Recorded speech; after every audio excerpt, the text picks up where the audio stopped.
Christians Who Drink Whiskey and Their Open-Minded Friends is brought to you by Funny&Amen. If you want to support this podcast and haven't seen any of our other content, head over to our page at patreon.com/funny-and-amen. For just $2 a month, you can watch our podcast a whole week early and see exclusive stand-up comedy that can't be seen anywhere else. For only $5 a month, you'll have access to the podcasts, the stand-up, and behind-the-scenes content, exclusive first looks at new comedy projects we're working on, and bonus, we're going to send you a t-shirt. Head to patreon.com/funny-and-amen to see all we have to offer. That's patreon.com/funny-and-amen.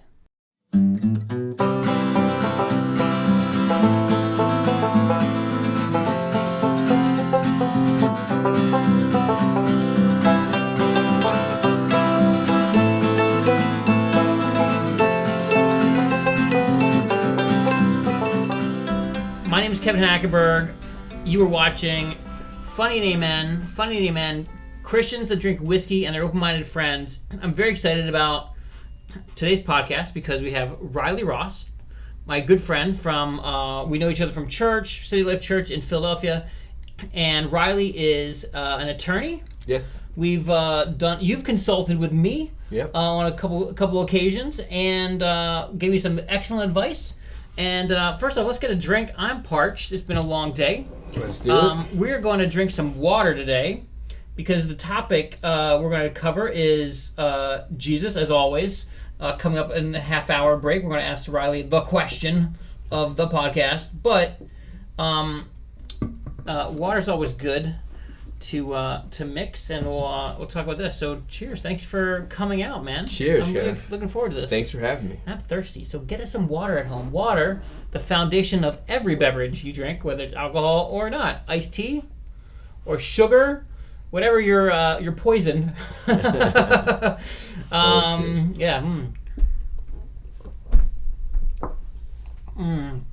That's some good North Philly water. So, Riley, tell me and tell the audience like who you are and what kind of law you love to do. So, as you said, my name is Riley Ross. I am an attorney. I mainly practice civil rights and criminal defense. What that means for a civil rights standpoint, I think most people probably understand criminal defense. That means I represent people charged with crimes. Mainly in federal court, but I do some state court work as well. That is not why Riley and I were talking. I was not charged with any crimes. No. I've gotten away with all those. But you did assist me and provided great services for a case that I had where we needed to get our point across, or at least bring to life one of my clients. And we kind of did a day in the life with my client, which helped to show the judge just who she was and why she was important to her family and why going to prison for a long time was not the best option for anyone involved with the case. And it was a great job. And thanks. And so that's one aspect of the work that I do, criminal defense, representing people who've been charged with crimes. And then another part is civil rights. And civil rights, it's a big umbrella for that. Basically, it means anybody that feels that's been wrong. The majority of the work I do are people who have suffered from police brutality or employment discrimination, harassment, things like that. But then just, it also means representing people who just have not been treated well. And that doesn't necessarily mean civil rights, but it could be someone who's been screwed over in a contract dispute or taken advantage of in one form or the other. I'm a real sucker for people who've been wrong and trying to help them to make it right. Nice, awesome. If you want to know Riley's company, he just formed a partnership, right, with these guys, Mincy and Fitzpatrick? Yes. So I had my own practice for about 5 years, and I was renting space for 4 of those 5 years from Mincy and Fitzpatrick, which was a stellar law firm. They did criminal defense as well and civil rights work. And we did a lot of cases together, and after 4 years of doing that, we said, why are we dancing around this? I was literally in their office renting space from them, and we said let's make this a marriage basically. And last year we merged our two law firms together and became Mincy Fitzpatrick Ross. I'm wishing you the best success with that. It was fun. It was cool to see. We're part of a leadership. What do you call it? It's a Bible study. Sometimes Bible. Sometimes we study other books of leadership, and it was cool to see you kind of going through that process, that partnership process. Right, it's great. What started off as a life group, a men's life group that we just met every morning, Tuesday morning, and talked about the Bible and how it helps our lives, and that morphed into an entrepreneurial, group. Then we started sharing things, and that really, I got a lot of great advice out of that, and read a lot of great books that helped me with my first with my solo practice, and now with merging my practice, and now with everything we've been doing in the past year, which has been great. It's been great. Yeah. So being a guy that defends those who are wronged, that's that's why I came to you for some advice. But I think one thing that brought me on this road to comedy was the mirror, seeing in the mirror how I was the guy doing wrong. Mm-hmm. I was the guy who came fighting for justice, and sometimes I was the mean guy in the mirror. The guy who wasn't quite perfect. Mm-hmm. And I think that we were. The last time when I first kind of approached you for the podcast, I was just really thinking about we had a bunch of things that happened in our church, and you took the stage as part of one person that was affected by this church being planted in Philadelphia, and just kind of was very honest and candid about. Everyone on the stage was very candid about where they were coming from, like spiritually and stuff like that. So that was really moving for someone to be so candid about. Your history, things that have happened. So I was approached and by our Pastor Brad, and asked if I would be represent a different phase in our church's development and a particular location. Our church has gone through many different locations in its 7-year history, and I was representing one, which is when I joined the church. It was in Palumbo High School. Right down the street from my house, at the end of my block, literally, and it marked a very significant change in my life. And I discussed about that. When I walked into those doors for the first time, I was in a much different position than I am now. Someone who really, my life was falling apart. My marriage was falling apart.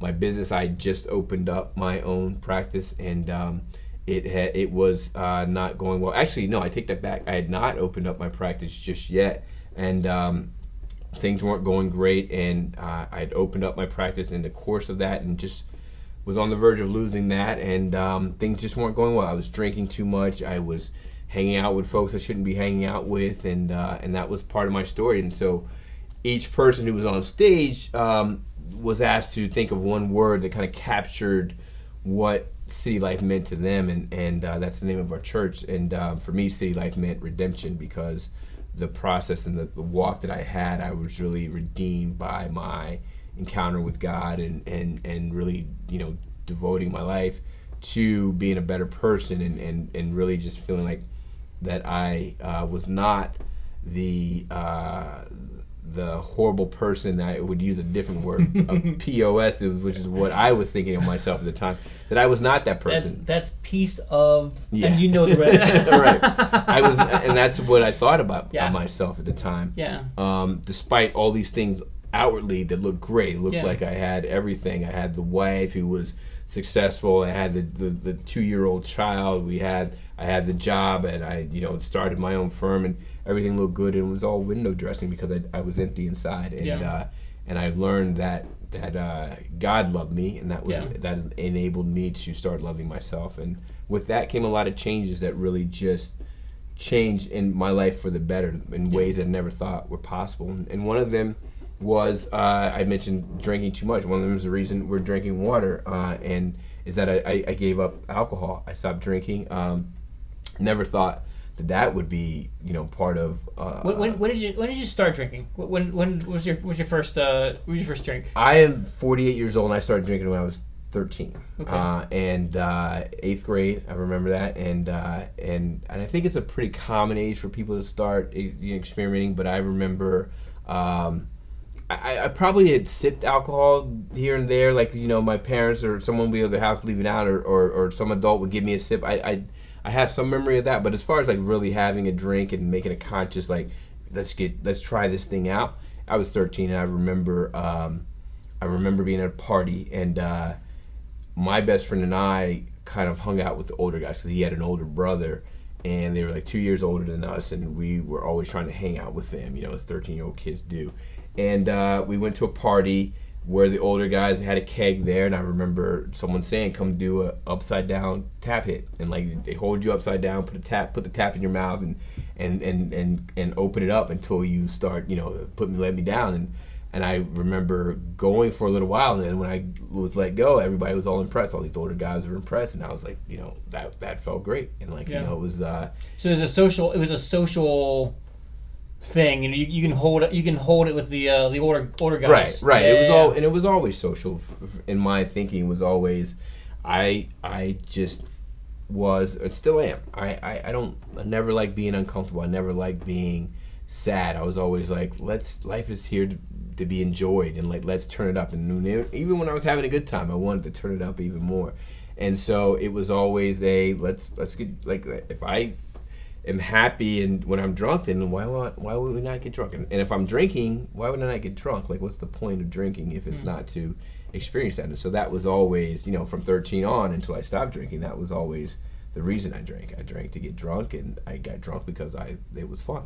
And until it wasn't fun, and that was about, I stopped drinking 6 years ago, so it was almost 30 years of that. And in my mind, I never really had any consequences. I went to school.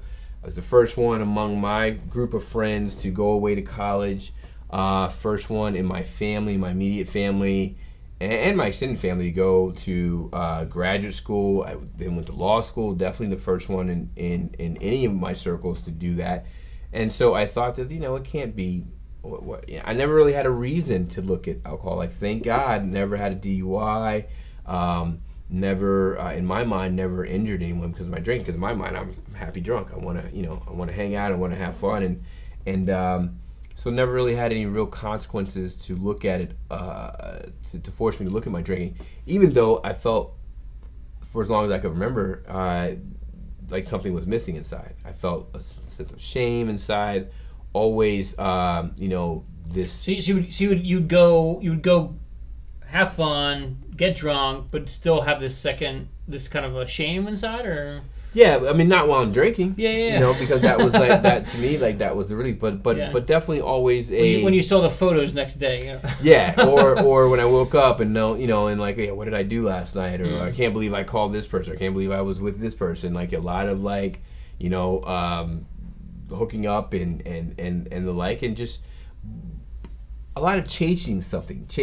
When you're chasing something, I think that, and you don't catch it, that's where it comes from. But in my mind, I'm not thinking, I'm not adept enough to connect the dots, to realize that, like, I'm chasing something and I'm never finding it. I think it's fun, but really, like, that feeling I have when I wake up the next day or later that week, and that kind of lull that I'm having, and that pit in my stomach, that hole in my chest, that's connected to what I'm chasing, and I'm not really finding it. So like, I keep doing the same thing and still thinking I'm having fun, but then like when it wears off and people go away, like I'm still kind of like, huh, and I'm not connecting those dots, and that's what it was. And it wasn't just because of alcohol. It was just just being not fulfilled inside, not being complete inside, and because I didn't just chase it for alcohol. I chased it with women. I chased it with food. I chased it with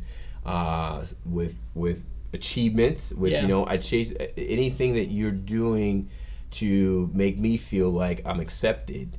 That's what I wanted. Yeah. And I was looking for acceptance in the wrong place. I mean, we know each other from church, but I think it's easy even for people in church to look at alcohol or drugs, or they're gonna be like, well, those things are the things that you do, but there's so many things that you can chase, right, for that fulfillment Right. that never comes. I mean, like for me, I didn't start drinking alcohol until I was I think I had a sip of it once or twice in college and once at an Anglican church for communion, and I never really drank until like I got out of college.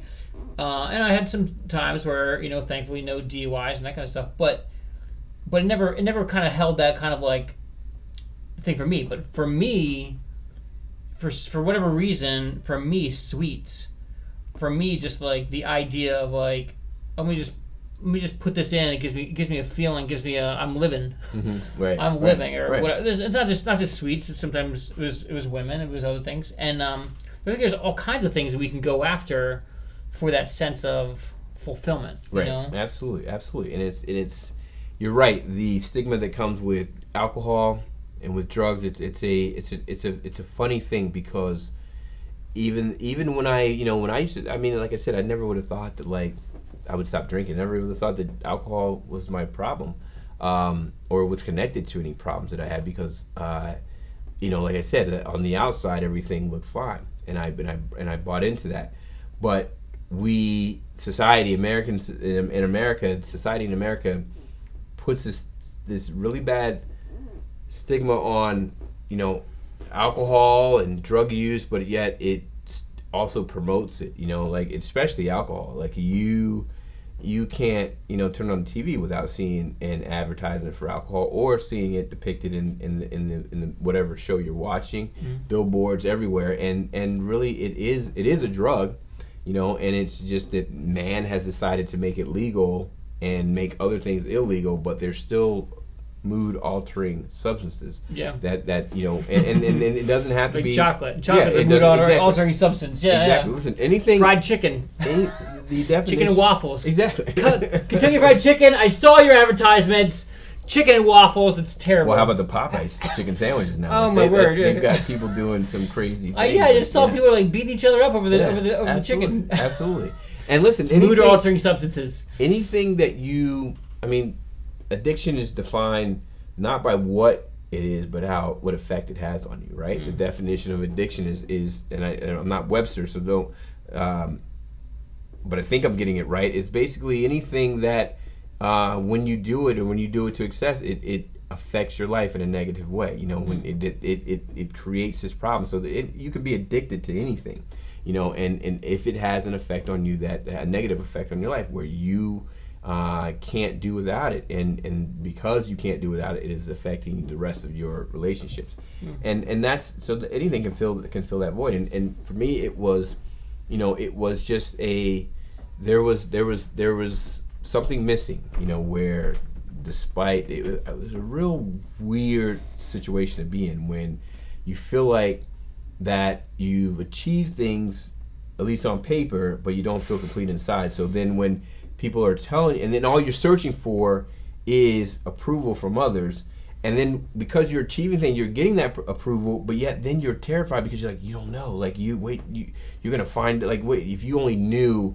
like how I'm not that person, like I'm not this, I got those grades and I was lucky to get them, or I haven't really, I could not accept a compliment. It was really difficult for me to just say thank you if someone complimented us, because I'm like, no, you have no idea, because I know how I felt inside, and I'm like, it's just you just don't know.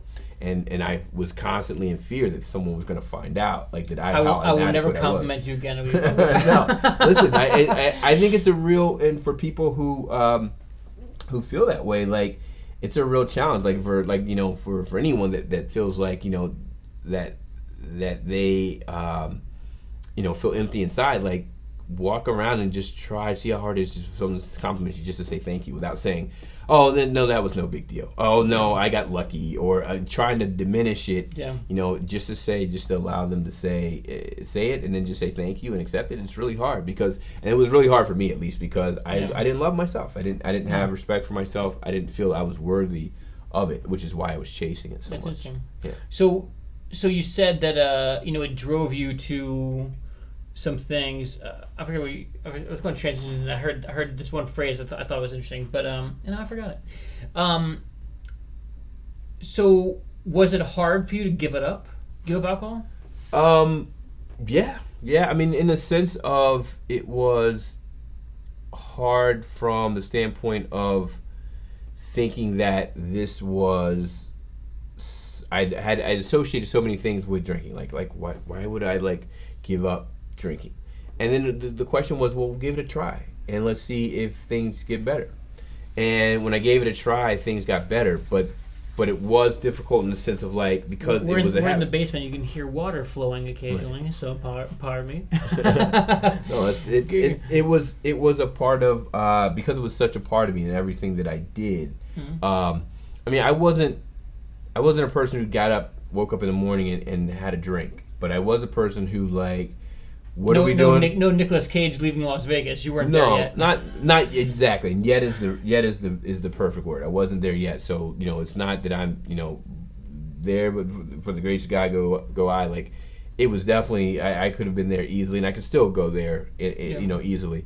But it was, if I'm doing a sporting event, like we're drinking. If we're working on some project together, we're drinking. Like if we're, and listen, and the profession of law, like you can't get away from alcohol. Like I'm really involved with a lot of organizations, and when you host something and you want lawyers to come, the way to get them there is open bar. That's the only way to get them there. If you don't have free booze, people aren't going to show up for it.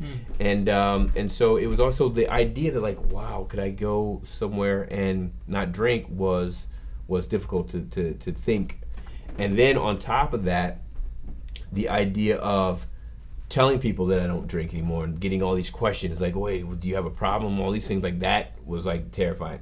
And the realization was everything that I was afraid of was just in my head, and with prayer and with having a connection with God and like turning that over to Him, it was made so much easier. But the idea that me doing it on my own, yeah, that would have been tough. And when I learned that I couldn't do it on my own and I had to turn it over to God, that's when it got easy. And that's when it got really easy, because it stopped being, thinking that this is something that I could control. It just wasn't. It wasn't for me to control. It's something that I needed to turn over. And then when I realized that things got much better, and the idea that like I could do things without alcohol that I never thought that I could before or would want to do before, that told me that I didn't know anything. That told me for all the degrees that I have, for all the achievements that I have, I don't know anything, and so therefore I can't walk around and have my mind closed to any new ideas, because I'm walking proof that I have no idea what I'm talking about.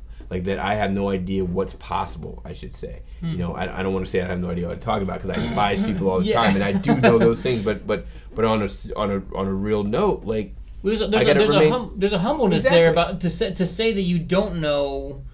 It's also, they always say like. What you want out of a consultant, a lawyer, is someone who says that they know what they don't know. Right. And I think that's where a lot of times, you get into such problems when you say like, oh, I know. You have people that they seem like they know it all, and then you're like, oh, wow, you're very advised. But you actually want somebody who knows what they know and knows what they don't know. Exactly. And you want, I want to remain teachable. Like that's the phrase. Like and whenever I get out too ahead of myself, I have to remember that and just know that like there were especially if someone presents something new, and I'm thinking, no, that I wouldn't like that, or no, that's not going to work. I got to remember like there was a time when I thought that like going to a basketball game without a beer would be the worst thing in the world, and now it's not. And and all of a sudden for me, because I when I drank to get drunk. It's no longer now being hungover the next morning. It's no longer now forgetting who I talked to. Like I wasn't a pass out, fall down drunk yet. I was a happy, let's go. I'm not gonna say I've never gotten any fights drunk, because that would be a lie. But for the most part, it was Did you win them though? Of course. But for the most part, it was let's go have a good time. Like look, I would be the ones being like, you guys chill out. We got drinking to do. Like you're messing up my drinking. Like no fighting. Let's just get. But now I'm present.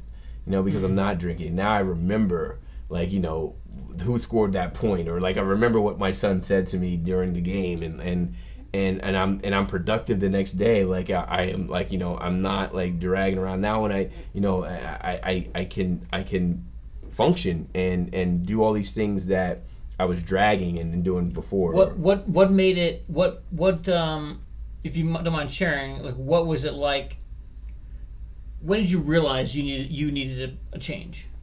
Well, my marriage was on the rocks, and it was heading for, we were heading for divorce. I'm certain, and it was my son was 2 years old, and it was a desire to not be in his life. I didn't want to not be in his life. Does that make sense? I didn't want a situation where I couldn't see him every day because I'm living in a different place than he is. Or I didn't want a situation where where his mother couldn't see him every day. I wanted, my parents were divorced when I was really young. Luckily, my mom remarried when I was very young, and he raised me and my older brother and sister, and then they had three kids, 2 boys and a girl after me, and we are all, grew up in the same house, and I was lucky, and Did you hang out with your dad? Was your dad involved in that? My biological father? Yeah. No. Okay. I would see him sometimes after the divorce, but from about the age of 12, onward, hardly ever. And I started talking when social media came back. We kind of reconnected, and emails reconnected, but I still never saw him. And I actually hadn't seen him in decades up until last year when I actually saw him at a funeral for my nephew. And you talk about how God works. Like, I hadn't seen him in that long, and he showed up at my nephew's funeral, which was a tragic death under tragic circumstances, but it was my older brother's son, and so he came for that.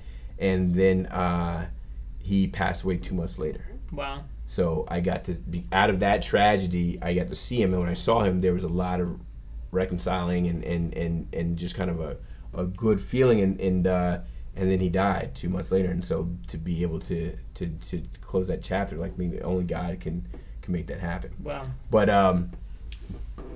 and so back to what we're talking about, I wanted to say at least, like, listen, if I'm gonna get divorced, I want to at least say that I tried everything, and I knew that drinking was a big problem with what was going on, because and drinking and not being faithful to my wife, and those two things went hand in hand when I drank, and I couldn't keep hurting her like that, and she wasn't standing for it anyways. Good for her. Yeah, absolutely. I was out of the house, and and here I am thinking, like, nothing's wrong. I'm on the verge of divorce. I'm not living in my home. My business I just started is on the verge of collapse, yet I'm thinking everything's okay. That's insanity. That's someone who, is not thinking clearly. And once I stopped drinking, once I put it down, and I had help doing that. Once I did that, like, it didn't take very long. Like, just a couple days of letting, releasing it and getting out of. Because a lot of times I would drink and I get hungover, and and I didn't drink every day, but I drank enough days of the week. But by the time I stopped getting hungover, that was when it's time to start drinking again. So I never really ever had a, time to let the fog lift, and the things to clear up. And so once I put it down, even for just a couple of days, things started changing. I started realizing, like, how insane I'd been, and like what I was risking for what. And really, and it wasn't. You could say it's alcohol, but it wasn't. Alcohol is just a symptom. It's a symptom of other problems. And what it was is that I was risking it for chasing what I thought was going to give me validation. And what I thought was going to give me validation was having nights where I'm out cheering and buying up the bar, even though I don't have enough money in the bank to buy up the bar. I thought what was going to buy me validation was having women who, adored me, or, at least pretended to, in my mind, and or having success by getting some type of award or whatever. I was always looking for validation from someone else, and it was never enough, because I did get it, but I kept seeking it. So I obviously it wasn't fulfilling me, and that was a good part, a very substantial part of my adult life, and it wasn't and it wasn't until I made this connection with God that I realized it was everything I was looking for. It was already right there. Like, it was inside of me. I just had to tap into it. That's awesome, man. You've been talking. I'm listening. I'm totally. I'm a lawyer, man. I can talk. The defense rest.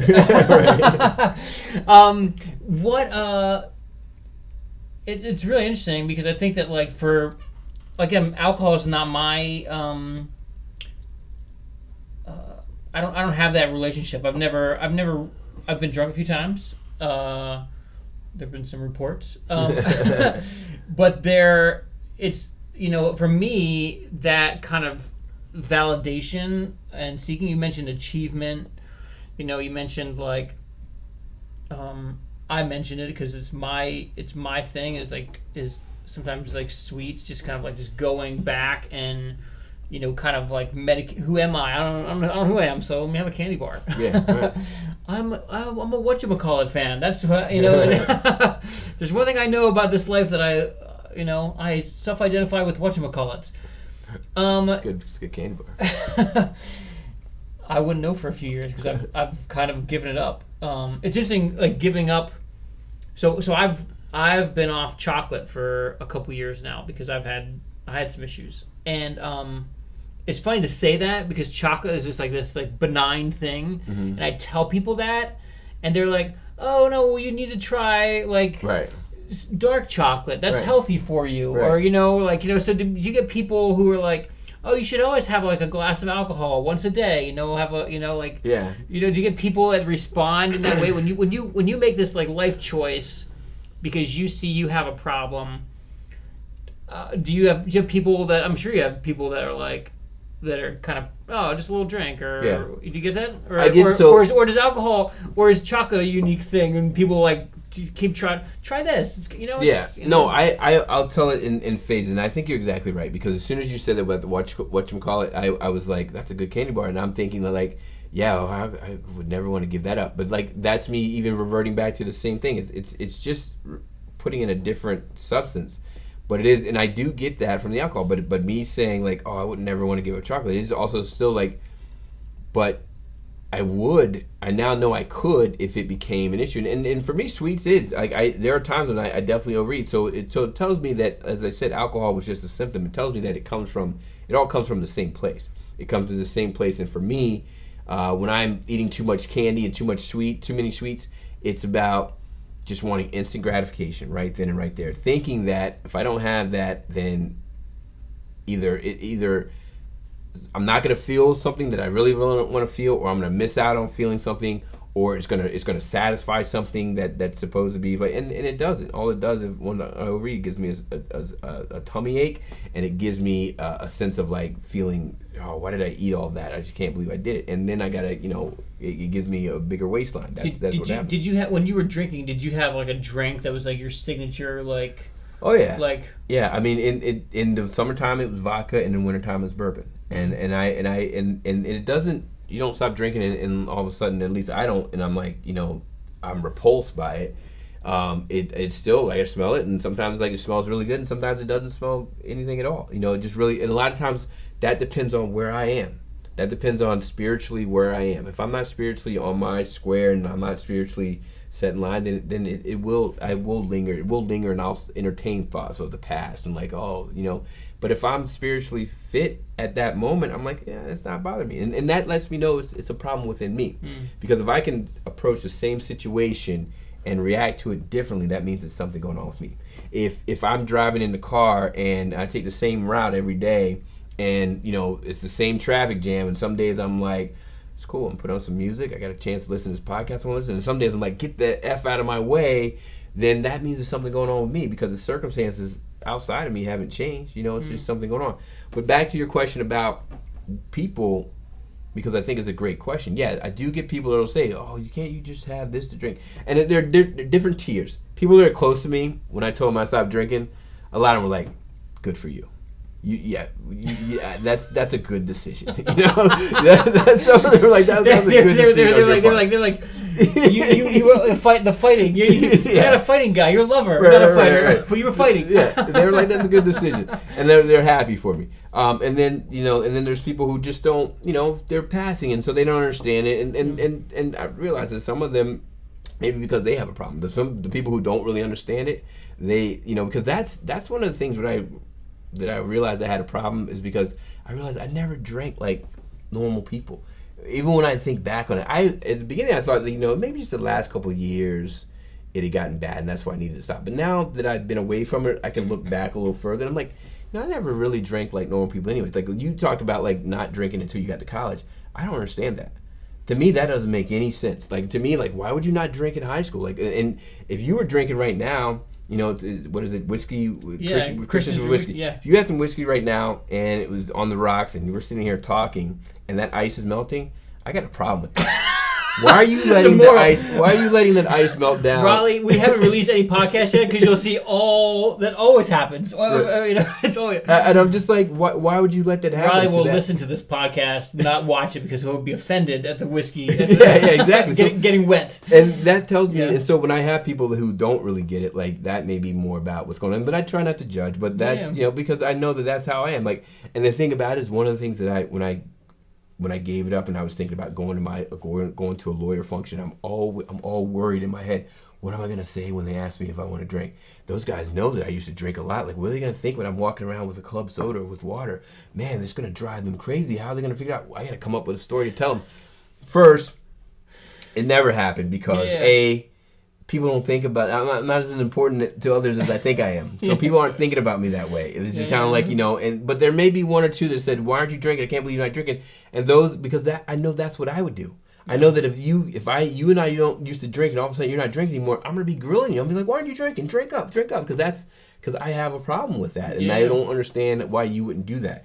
But for the most part, for most people, that fear that I had about what are they gonna say, what are they gonna think, it never materialized because people aren't, they're not thinking of. They got their own things they're thinking about, and that's they're thinking about what other people are thinking about them. Yeah, exactly. That's exactly what they're thinking, and that's the thing. It's like we're walking around in like this fear, like I am all I think about. Like I'm worried about. I'm always thinking that you're going to be thinking the same thing that I'm thinking about me, and when it's not, you got your own things that are going on. Yeah, I'm thinking about where's the candy bars. Yeah, well, exactly. Maybe exactly. And the thing is, someone's going to ask why I'm not eating all the candy bars. Right, and so when you're exactly right. When you put something else in there, and you're right, society can make it a little harder to deal with things of like chocolate because it is more acceptable, and people don't you don't hear about people crashing cars because of drinking or eating too much chocolate. Yeah. But it really does if it comes from a place that like brings up that shame and that guilt and that frustration or that anger or that irritation, like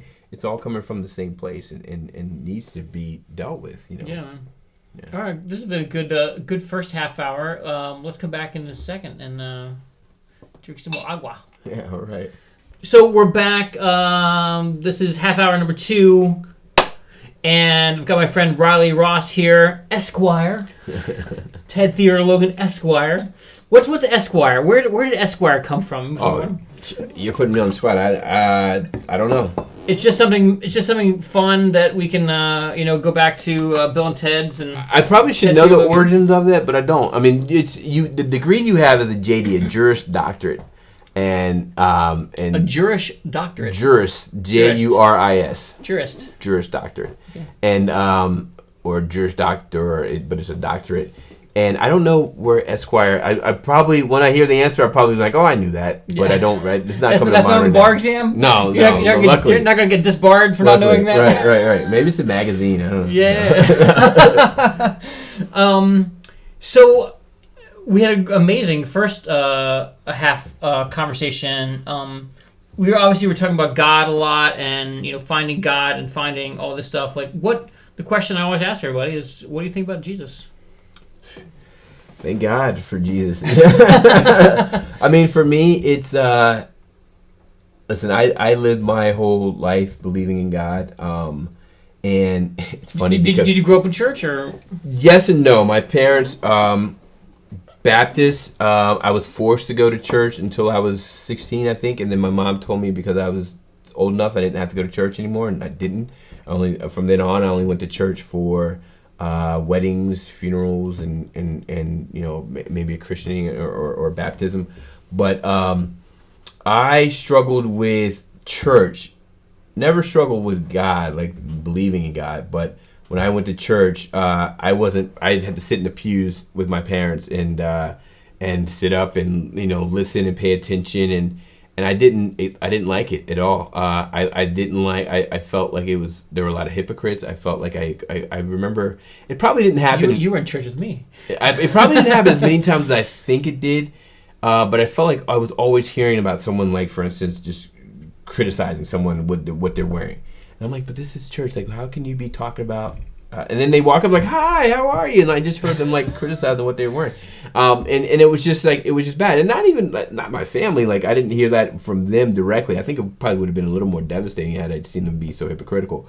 But just people around me, and so I was like, what am I feel like this is fake. You guys are phony. And then on top of that, I was like, little kids hearing all these big things, and I couldn't understand it. And I was like, well, I'm sitting here and I'm like, I just got to pretend I'm being it. It doesn't make any sense to me.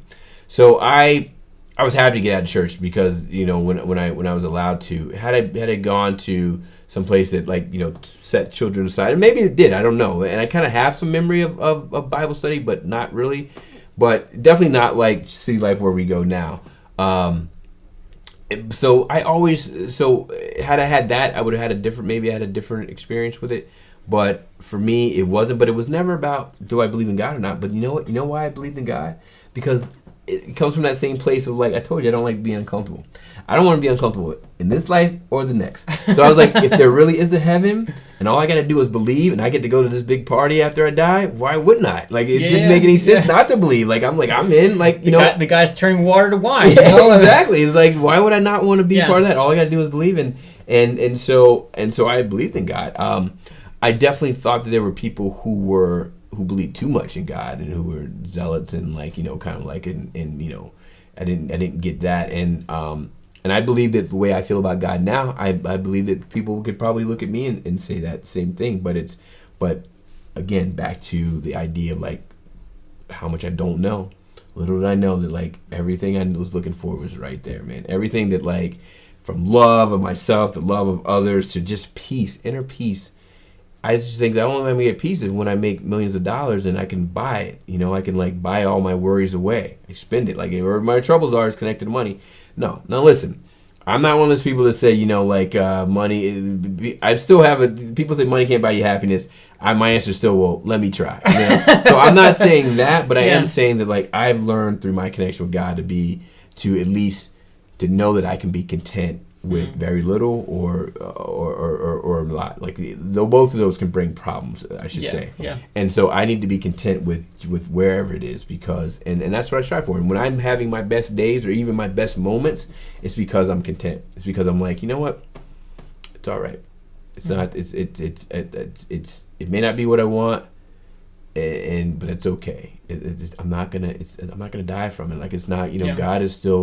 God's providing for me, and I'm responsible for the work. I got to put in the effort. And God's got the outcome, and that for me works. And you know why it works? Because I feel a peace inside. I feel like I had this hole in my chest that, like, when I was, going to God and asking Him to step in to my life and take over, like, I literally had this experience where He did, and I felt the hole in my chest close, and it hasn't opened up since. And that doesn't mean I haven't had misery. Listen, I just told you about losing my nephew, who was 17 years old when he was murdered. 2 months later, I lost my biological father, who I just kind of reconnected with. 2 months after that, I lost one of my best friends to suicide. 4 months after that, my grandmother died. This is all since last December. And through it all, I have done it without drinking, feeling the need to drink to take it away. I've gone and mourned. I've gone to my biological father's funeral and seen family members that I had never seen or never met or hadn't seen since I literally walked in and people were, like, gasping because apparently I look a lot like he did, and people were telling me, you even walk like he does, and, like, but I'd never seen him, and I was able to connect with him and not be, like, weirded out by it and not be, like, thinking about, like, all these things that I didn't have. I was thankful because I didn't miss that. I had a father who raised me well and taught me right and wrong, and, like, who I respect. Like, the idea that, like, he came in and married my mom, who had 3 kids, and at the age he was, I'm way older now than he was when he met my mom, and I'm like, I couldn't have done that. I have so much respect for him. And so going through that made me just appreciate what I did have, and how I wasn't, and that then created space for me to enjoy where I was, and say like, wow, I'm glad I got to at least see him and give him a hug before he passed away. Wow, I'm glad I now get to connect with these family members that I never knew who like are part of me. Like, the DNA is there, so there's something that's there. Those things happen only because of my relationship with God now, and being confident that I don't need to, be worried about the money and all these things. That doesn't mean I don't worry about it. I do. I'm not. I can't sit here and say like I worry about it. Like, bills come in, you got to pay them. But there's times when it gets overwhelming. I got to realize I got to pull back and realize, wait, it's only overwhelming because I'm letting it be. I've been through this before. I've been through I don't know where the bill's gonna get paid, or because something's happened, and I've always come out of it. It's always been okay. And if it's not okay for now, it's it's not. Yeah. But it'll be okay. It's not. I think I've heard this, and I say it often. Things work out in the end, and if it hasn't worked out, it means it's not the end. So I just hang on to it. If it hasn't worked out, it's not the end. It's interesting. Yeah. What when you decided to stop drinking, try experiment with that for fixing your marriage and stuff like that, and you said that and you also said that God formed this kind of filled this gap that you were feeling. I think I interrupted the big question, which is what do you think about Jesus? But I guess in terms of how do you respond to Jesus? What do you think of Jesus? There's different people that believe in different gods and stuff like that. Do you, I don't know, what do you think of Jesus? My walk with Jesus is new. It's new. It's in the last 6-7 years. And a lot of it there. Even my reading of the Bible. That was all we talked about our groups. That's when I first started reading the Bible. I go into these morning groups and actually getting in. It was amazing to see because there's so many things in pop culture that are based on the Bible. I had no idea. Oh, that's where that saying comes from. And it was kind of fascinating from that standpoint. But as far as Jesus and really understanding what he gave up, and God, allowing him to come down and to do this for us, and I think I'm most struck by and most appreciative of the Holy Spirit and how that we were able to access God and Jesus anytime we want. To me, that's just fascinating. To me, because that's all I've ever been afraid of. That I wasn't going to, either you were going to take away something I wanted, or I wasn't going to get, or you were going to take away something that I had, or I wasn't going to get something I wanted. That's always been the base of my fears and of my problems, and it still is. And to know that peace and serenity and calmness and enjoyment is all I can tap into it internally, and it's not dependent upon what you do or what you don't do. I'm still blown away by that. I'm blown away by the fact that I can just sit back and I can just pray on something and let it take away the fears. And it doesn't mean that I walk through fire and I'm not afraid of anything. No, it just means that when these things pop up again, I got to remember to go back to it. And sometimes I remember instantly. Sometimes it takes me 3 or 4 days of being frustrated to realize, I didn't pray about it. That's been a problem. And so for me, Jesus means specifically just providing, giving up life and giving up that godly form and becoming human in order to take on our sins that's a big ask. And luckily, I think it was great that we even saw some hesitation in saying, when he's God basically saying, God, do I really have to do this? And then, that just shows you this human. It's kind of like whenever I hear a pastor talk about things that he struggles with, and be like, wow, you too, because I'm really quick to put someone on a pedestal. I'm a people pleaser, and I'm really quick to say, well, you must got it all figured out. You must got the answer, because then I'm like, well, that means that the answer is that. But no, the answer is everybody struggles, and the answer is inside. And so for Jesus to come down and experience that, and still, kind of for a second at least have wow, do I really have to do it? But then did it anyways, and then in the result of that, we then have the Spirit that we can tap into anytime. That's a pretty big deal. I mean, it never goes away. So like it's always there, and it's really, like I said, all I ever looked for, all I ever wanted was like the secret to like enjoying life, because that's what I thought life was here to do, and like to know that I can enjoy life even in misery is a strong word, but even in bad times, bad things happening, death happening, it's how I interpret and how I do with it is what determines if it's going to be misery, as opposed to bad things just happening. Like, what am I going to do with it? How am I going to interpret it? Am I going to let it become, something that I can't stomach and something I can't accept or tolerate? Or am I going to experience it, grieve properly and be able to get in touch with my emotions and cry and let it come out? Or am I going to be like, this isn't fair, like, why me? And the like, and I can do a little bit of both, and there's some times that I do, and then I'm like, you know what, the why me is that's not gonna change unless I decide to look at it a different way. Has making this decision to give up alcohol, has it or get closer to God, attend church, all that kind of stuff, has any of that kind of interfered with any relationships? Or when I say interfere, has it changed some relationships? Or No, I don't think so. Change them for the better, for sure. But you mean, I think you're asking, like, have I lost any relationships, or have I causing problems? No, and a big part of it is, I think that, well, for one, when I gave up alcohol, like the one that you talked about, is it difficult or not? One of the things that made it easier to do is that I stopped hanging around people and that I drank with, and I stopped hanging out with them in bars. Like, the people that I drank with, they weren't bad people, but it's just like, listen, we're gonna meet up for lunch. We're not gonna meet up at the bar. Now I could go in the bar and I could sit with you and have a meal, but why, if I don't, like, it just doesn't make much sense to me to do that. Although I have gone to functions in bars all the time. I mean, it's just it's inevitable. Yeah. Because of just where things happen. But no, I'm fortunate enough that there was no like fallout from it. And in fact, like, by going to see life and like kind of like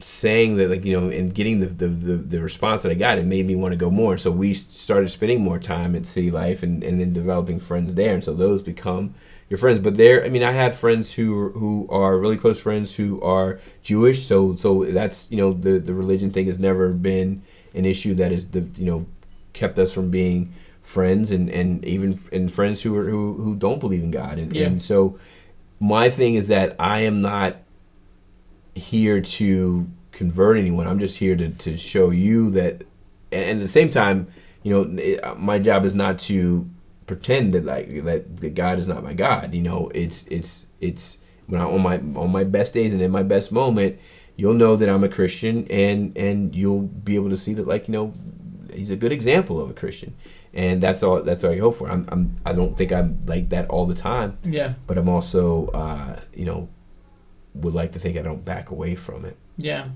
It's interesting to be honest and be real, and I think that's what I'm trying to do here, and I appreciate you being here and being very real with me and our 12 listeners.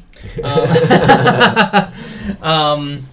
other 11 people that my wife and the other 11 people that have been recorded. I can't wait till you look back on that, and when you have like thousands, 12,000, hundreds of thousands listeners, be like, yeah, those are the days. Yeah. What? Tell me what's. Let's go back into this as we wrap up. But what's your any cases you've been excited about taking on this mission and being successful with, like, or anything you want to share about your work? Or yeah, well, I'll tell you, like, without getting into specifics of cases, one of the things that my partners and I have created is the Bull Foundation, and that Tom Fitzpatrick is a big proponent of that. And it's a scholarship, or it's a nonprofit that we developed that's charitable, and we use it to. We've funded kids going to school. We use it as a way to give back to the community, so it's really positive from that standpoint. As a firm, we value like the work that we do in the community. Mincy and Fitzpatrick themselves were doing a lot of things like expungements, like people who have been arrested and qualify to have that taken off their record because it is an impediment to getting jobs and getting credit and things like that, for free, having them come in and do that. And so they when they were together, they did a lot of expungements, and we continue to do that as a firm.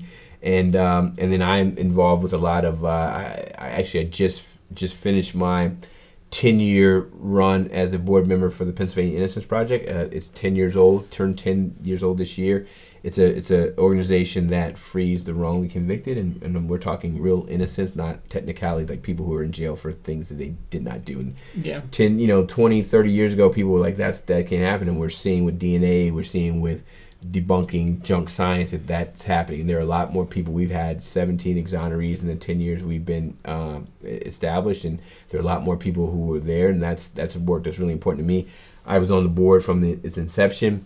My term ran out because we installed term limits, and I'm going to miss it, but I just came off. Literally just last week was my last meeting. But it's something I plan to stay in touch with because it's really important to me. So the work that we do is really about helping people in secure justice. Our criminal justice system has a lot of problems, and it's not broken though. It's actually operating the way that it's designed to operate, and that's the problem.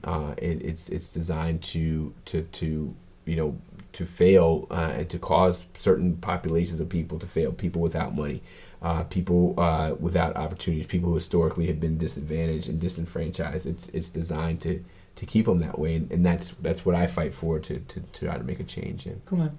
Yeah. Dude, thank you so much for being here, man. Yeah. Thanks for having me, man. This has been great. This has been awesome. Very cool. You've been watching Christians That Drink Whiskey and Their Open-Minded Friends. I'm super excited to have had this conversation, and we'll have many more with my friend Riley Ross. Thanks a lot, Kevin. Thanks, man. It's great to be here.